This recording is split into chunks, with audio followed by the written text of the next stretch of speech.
Busa,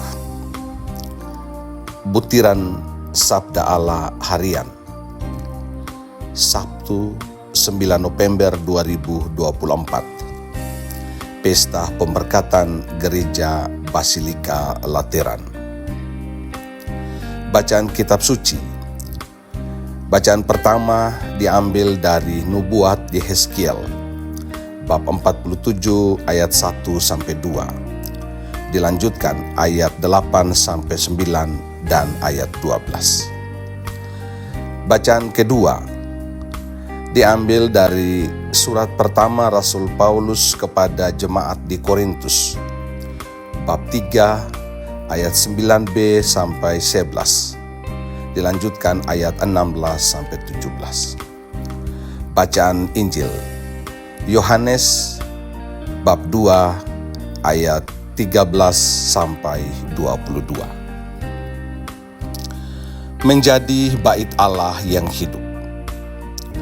Saudari dan saudara yang terkasih dalam Kristus, Basilika Santo Yohanes Lateran dibangun sekitar tahun 324 oleh Kaisar Konstantinus sebagai katedral Roma dan gereja resmi Paus.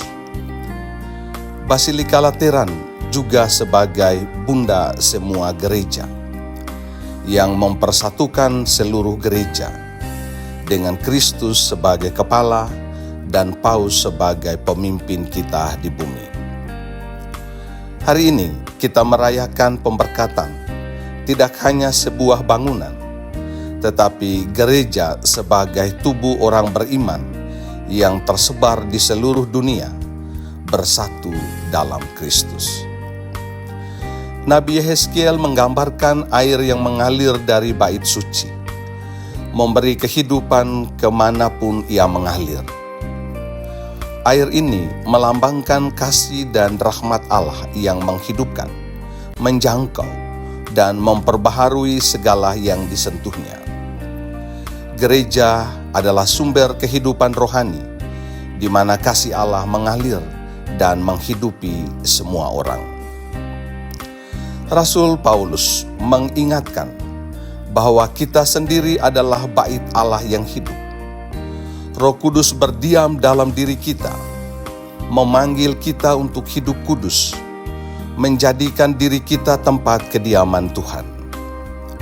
Seperti yang Yesus lakukan ketika membersihkan bait Allah, kita pun dipanggil untuk menjaga kekudusan hidup kita, membangun iman di atas Kristus sebagai dasar yang tak tergantikan. Saudari dan saudara yang terkasih dalam Kristus, hari ini kita diundang untuk menjadi bait Allah yang hidup, tempat di mana kasih dan rahmat-Nya mengalir bagi semua orang di sekitar kita.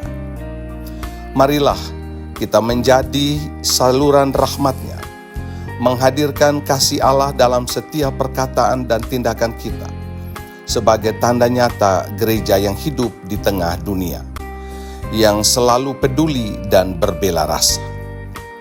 Gereja sebagai bangunan perlu kita bangun, namun gereja sebagai bait Allah dalam diri kita harus kita rawat. Tuhan memberkati kita.